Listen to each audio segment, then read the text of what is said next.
Ok. Alexandre. Quero discutir, presidente. Valdec.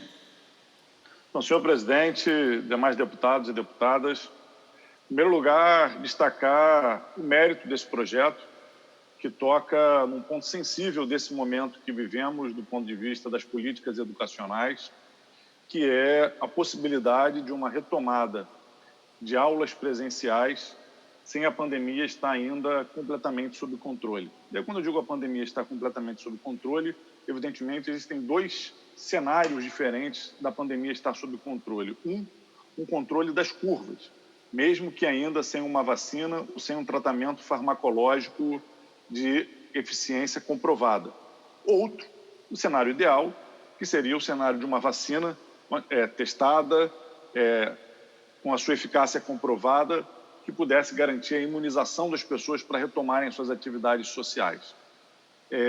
No cenário da vacina, a situação tende a ficar mais fácil, porque as pessoas vão poder voltar a interagir sem o risco de pegar uma doença que é muito letal. No Brasil já matou 90 mil pessoas, se tornando a principal causa de morte por ano das últimas décadas. Não temos no Brasil registro de nenhuma outra causa-morte que em um mesmo ano tenha causado tantas mortes como agora o Covid já causou. Isso mostra a gravidade dessa doença. Só que a gente tem um cenário que é o cenário onde a curva esteja mais controlada, as atividades venham a ser retomadas, e qual é a situação daqueles estudantes ou daqueles profissionais que tenham comorbidades, que tenham quadro imunodepressivos, etc., como fariam para retomar essas atividades.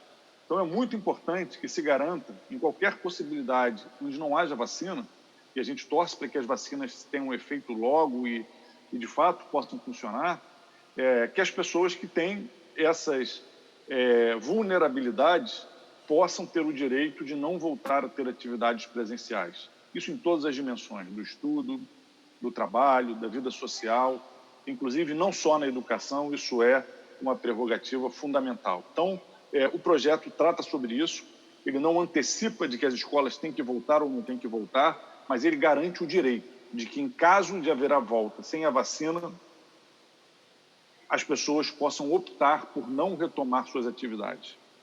E aí, presidente, eu quero entrar nesse tema desse debate que está sendo feito hoje.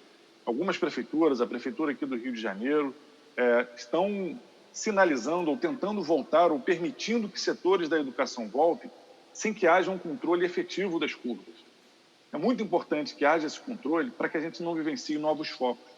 Porque mesmo com disponibilidade de leitos, cada vez que essa doença atinge cerca de 100 pessoas, 2, 3, 5 pessoas podem vir a óbito dependendo do perfil de quem adquirir a doença, mesmo com acesso à UTI. Então, quanto mais a doença se alastra, mais gente morre, mesmo que tendo acesso à UTI. E no caso dos ambientes escolares, são ambientes de aglomeração por natureza, pelo formato educacional que a gente tem nos dias de hoje, com classes coletivas, com 30, 40 alunos, com escolas que chegam muitas vezes a 2.000, 2.500 alunos numa única sede. Evidentemente, isso é um espaço, um ambiente suscetível para a proliferação do vírus. E eu tenho uma preocupação, presidente, eu acho que o Estado do Rio de Janeiro, nesse sentido, até aqui tem acertado, né?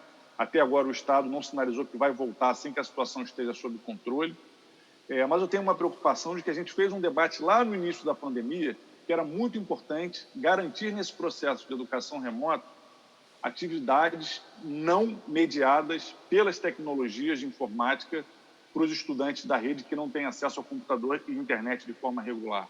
Isso é mais da metade da rede e isso está muito precário até agora. Para concluir, por favor, deputado.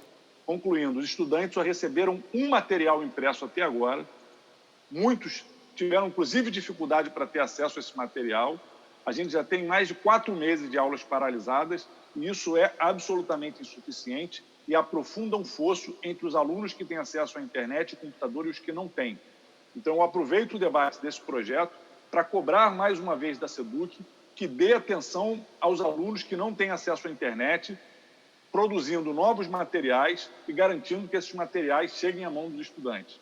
E, por fim, presidente, eu peço a Vossa Excelência que na semana que vem possa colocar em pauta também o meu projeto de lei junto, né, com outros deputados da Casa, o deputado Valdec Carneiro contribuiu com ele, o deputado Renan Ferreirinha, o projeto 2675 de 2020, que trata da preparação das unidades escolares para esse cenário de volta. Então, é um projeto que eu entendo, inclusive, que tem um certo caráter de complementaridade a esse apresentado por Vossa Excelência.